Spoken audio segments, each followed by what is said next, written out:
Good morning class 8 subject science chapter first crop production and management. Dear student, हमने last video में जो agriculture के 7 practices थे, जिसमें से फर्स्ट था आपका preparation of soil and second था आपका सोइंग। 6 आपके जो ये प्रैक्टिसेस हैं, preparation of soil, sowing, adding manure and fertilisers, irrigation, protecting from weeds, harvesting and storage. इसमें से बच्चों हमने 2 पॉइंट्स कर लिए, preparation of soil and sowing. आज बच्चों हम करेंगे एडिंग मैन्योर एंड फर्टिलाइजर्स। तो सबसे पहले बच्चों मैं आपको ये बता दूं कि मैन्योर और फर्टिलाइजर्स दोनों में क्या डिफरेंस है। तो बच्चों इसके बारे में अभी हम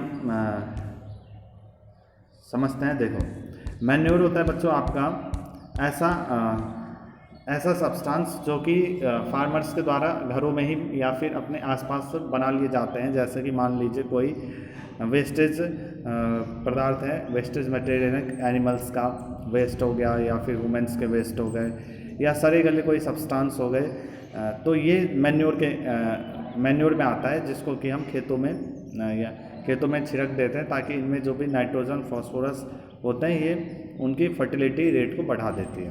ओके, लेकिन जो फर्टिलाइज़र्स हैं ये आपके होते हैं जो कि लैब में मनुष्यों के द्वारा तैयार किया जाता है, केमिकल्स से बनाए जाते हैं, जैसे कि यूरिया वगैरह सब हो गया। तो ये आपके होते हैं फर्टिलाइज़र्स।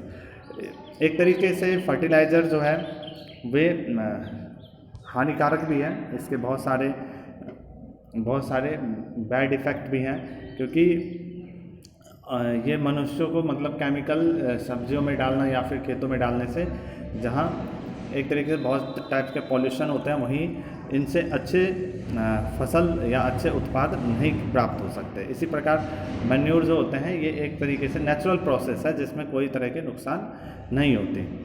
तो चले स्टार्ट करते हैं, लेकिन उससे पहले मैं आपको बताऊं कि ये मिलाते क्यों हैं हम। अगर मान लो खेत हैं किसी भी फार्मर का, तो उसमें ये मैन्योर या फर्टिलाइज़र्स क्यों मिलाया जाता है? क्योंकि बच्चों हमने कई वर्षों से, वैसे तो उस धरती पे कई सालों से, कई वर्षों से खेती होती आई है, तो इतने दिनों से, कई वर्षों से जो खेती होती आती है, तो इनसे क्या होता है कि मिट्टी में जो भी पोषक तत्व होते हैं, वे पोषक तत्वों की धीरे धीरे कमी होती जाती है। तो उन कमी होने के बाद आज हमारे पास इतनी बड़े, तो किसी के पास ज़मीन नहीं है, कितनी बड़े खेत नहीं है कि आप 2-3 साल के लिए छोड़ दें और फिर जाके दोबारा से खेती करें। तो हम लगातार कंटिन्यूस उस पर एग्रीकल्चर करते रहते हैं, जिनकी वजह से उनमें जो पोषक तत्व की कमी हो जाती है वो हमें एक्स्ट्रा से लैब से या फिर खरीद के दुकानों से मिलाना पड़ता है, जिसको हमने साइंस की भाषा में मैन्योर और फर्टिलाइजर्स का नाम दिया है। तो चलिए स्टार्ट करते हैं। The substance which are added to the soil in the form of nutrients for the healthy growth of plant are called manure and fertilizers। Means बच्चों वही होता है जो अभी मैंने आपको बताया कि मिट्टी में हेल्थी ग्रोथ ऑफ प्लांट के लिए जो हम एक्स्ट्रा से कोई सब्सटेंस मिलाते हैं, उन्हें हम क्या कहते हैं बच्चों? मैन्योर और फर्टिलाइजर। नेक्स्ट है बच्चों soil supply minerals nutrients to the crop plant. जो बच्चों सॉइल होती है, मिट्टी होती है, ये प्लांट्स को क्या प्रोवाइड करवाते हैं? मिनरल्स और कई तरह के न्यूट्रिएंट्स प्रदान उनको प्रोवाइड करवाती हैं। These nutrients are essential for the growth of plant in certain area. Farmers grow crop after crop in the same field. The field is never left uncultivated and foreign. Imagine what happened to the nutrients. Continuous cultivation of crops make the soil poor in nutrients. Therefore, farmers have to add manure in the field, replenish the soil with the nutrients. This process is called manuring. Okay student, क्योंकि कई many years हो गए लोग farmers ने एक ही land पे कई सालों से जो खेती करते आते हैं, उनसे उनकी कहते हैं कि उनके जो उसमें जो पोषक तत्व होते हैं, न्यूट्रिएंट्स होते हैं, वह सारे के सारे क्या हो जाते हैं? ख़त्म हो जाते हैं या फिर बहुत ही कम अमाउंट बच जाते हैं, जिस वजह से वहाँ पे अच्छी पैदावार नहीं की जाती। तो उनसे निपटने के लिए उसमें मैन्योर और फर्टिलाइजर्स मिलाया जाता है। तो this process is called manuring. जो मिलाने का एक प्रोसेस है उसी को हम क्या कहते हैं बच्चों? मैन्योरिंग कहते हैं। ओके स्टूडेंट, मैन्योर जो होता है, अभी मैंने बताया था, एक ऑर्गेनिक सब्सटेंस है। जो कि डिकम्पोजिशन के द्वारा, प्लांट्स और एनिमल्स के डिकम्पोजिशन के द्वारा बनाया जाता है, जैसे कि गाय का गोबर या फिर कोई मलमूत्र वगैरह, जो भी वेस्ट मटेरियल जो होता है वही आपका डिकम्पोजिशन होता है। जैसे मान लो खेत है, खेत में एक पौधे की मान लो एक क्रॉप की मान लो कटाई हो गई, तो उसके बाद जो बच जाता है उस खेतों में, उसको सड़ा गला करके जो भी चीज़ें बचते हैं उसी को हम मैन्योर कहते हैं। ओके, परंतु जो फर्टिलाइजर्स होते हैं ये आपके क्या होते हैं, ये लैब में तैयार किए जाते हैं। लैब में तैयार करके इनको दुकानों के द्वारा लाया जाता है खरीद के। तो इसके मैन्योर और फर्टिलाइजर्स में दोनों में क्या है डिफरेंस हम देख सकते हैं। तो हम ये भी कह सकते हैं कि जो मैन्योर है वे एक तरीके से फर्टिलाइजर से अच्छा है। क्यों? क्योंकि डिकम्पोजिशन है वो प्लांट्स और एनिमल्स का, तो वे ऑर्गेनिक है, उस वजह से ज़्यादा हमें नुकसान नहीं पहुंचाता। जबकि जो फर्टिलाइज़र्स हैं, ये फर्टिलाइज़र्स में आपके कुछ एग्जांपल है, जैसे यूरिया हो गया, ammonia, sulphate, super phosphate, potash, ये जितने भी फर्टिलाइज़र्स हैं इनमें मैन्योर से ज़्यादा पोषक तत्व होता है, क्योंकि इनमें हमें वही न्यूट्रिएंट्स जैसे कि नाइट्रोजन, फास्फोरस, पोटेशियम, यही 3 चीज़ें चाहिए होता है, जो कि इनमें प्रचुर मात्रा में उपलब्ध है। जितना मैन्योर में नहीं होता उससे कई ज़्यादा इन फर्टिलाइजर्स में उपयोग रहता है। इसी वजह से जो फार्मर्स हैं वो इनका ज़्यादा उपयोग करते हैं। उसका कारण भी यही है कि कुछ पैसे लगे हुए अगर अच्छे न्यूट्रिएंट्स के मतलब फर्टिलाइजर्स उनको मिल जाए तो वह मैन्योर को क्यों खेत में डालें। क्योंकि मैन्योर में क्या होता है कि हम बहुत अधिक मात्रा में जब खेतों में मिलाते हैं फिर भी उनमें इतने नाइट्रोजन, फास्फोरस, पोटेशियम की उपलब्धता नहीं होती जितना कि केवल कुछ हम यूरिया या अमोनिया सल्फेट या सुपर फॉस्फेट को मिलाने के बाद हम प्राप्त कर सकते हैं। क्योंकि इनको मिलाने से ज़्यादा मिट्टी की फर्टिलाइज़र मतलब ज़्यादा प्रोडक्टिविटी बढ़ जाती है, इसीलिए हम फर्टिलाइज़र्स को मिलाते हैं। एक चीज़ बच्चों यहाँ ध्यान देने वाली बात है कि प्लांट्स को जैसे कि कई तरह के होते हैं उन न्यूट्रिएंट्स, उनमें से प्लांट्स को जो मेनली जो चाहिए होता है वो होता है nitrogen, phosphorus and potassium. Nitrogen, phosphorus and potassium, और शॉर्ट फॉर्म में उसको लिखते हैं NPK। N means nitrogen, P means phosphorus, K means potassium. Okay student, तो ये 3 जो आपके पास न्यूट्रिएंट्स हैं इनकी बहुत ज़्यादा आवश्यकता होती है। इसके बाद बच्चों हम देखते हैं the use of fertilisers has helped farmer to get better yield of crop such as wheat, paddy, maize, but the excessive use of fertilisers has made the soil less fertile.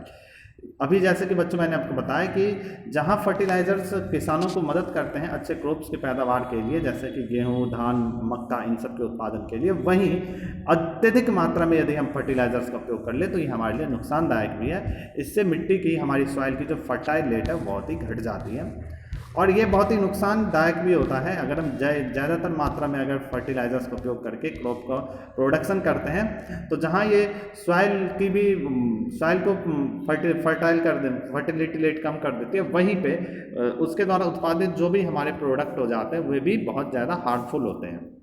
Okay, another method of replacing the soil with nutrients, this crop rotation, this can done by growing different crops alternatively. Earlier farmers in northern India used to grow legumes and fodder in one season and wheat in the next season. This helps the replacement of the soil with nitrogen. Means बच्चों इसमें क्या लिखा हुआ है कि इससे बचने के लिए, फर्टिलाइजर्स का कम से कम उपयोग करने के लिए किसानों को कई तरीके के फार्मर्स की शिक्षा दी जाती है। उन्हें एग्रीकल्चर के बारे में बताया जाता है कि हमें इस तरीके से पौधे को लगाना चाहिए कि उनमें अगर मान लीजिए नाइट्रोजन की कमी हो गई है तो अगला हम जब सीजन आएगा तो उनमें उस पौधे की पैदावार करें जिसमें कि नाइट्रोजन देखो 2-3 यहाँ बातें समझने वाली बात है कि हमारा जो एटमॉस्फेयर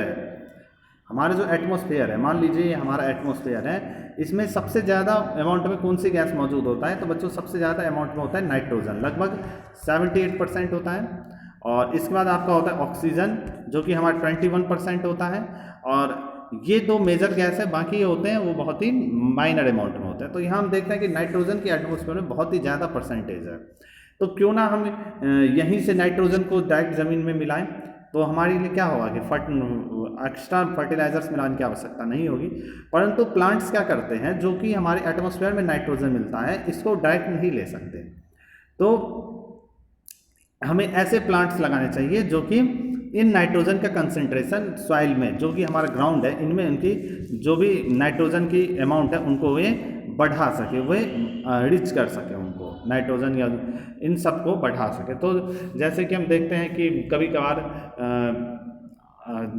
कुछ, जैसे कि मान लीजिए आपने देखा होगा कि अगर कोई हरी पत्तीदार सब्जियां लगा दी जाती है, मान लो पालक या फिर चौलाई का जो भी मतलब लगा दी जाती है, उसके साइड साइड में मूली का लगा दिया जाता है, मतलब 2-3 तरीके से पौधे की पैदावार लगा दी जाती है साइड में। ये इसलिए होता है क्योंकि अगर एक फसल उसका एब्जॉर्प्शन कर रहा है तो दूसरा उसकी पूर्ति कर रहा है, मतलब अगर एक वहाँ से नाइट्रोजन को ले रहा है तो दूसरा नाइट्रोजन को एटमॉस्फेयर से उसमें एब्जॉर्ब करके भी दे रहा है। तो मतलब इस तरीके से क्या होता है, न्यूट्रिशन मिट्टी की बनी रहती है। तो इस तरीके से किसानों को बताया जाता है खेती करने के लिए, ताकि उसमें फर्टिलाइज़र का उपयोग क्या हो, कम से कम हो। इसके बाद बच्चों आपका ये आज का होमवर्क है, फर्टिलाइजर्स और मैन्योर में जो डिफरेंस है, ये टेबल है आपका टेबल पॉइंट 1.1, इसको आपको पूरा कॉपी में लिखना है कि फर्टिलाइजर्स और मैन्योर में क्या डिफरेंस है। नेक्स्ट बच्चों इसके बाद हम करेंगे इरिगेशन।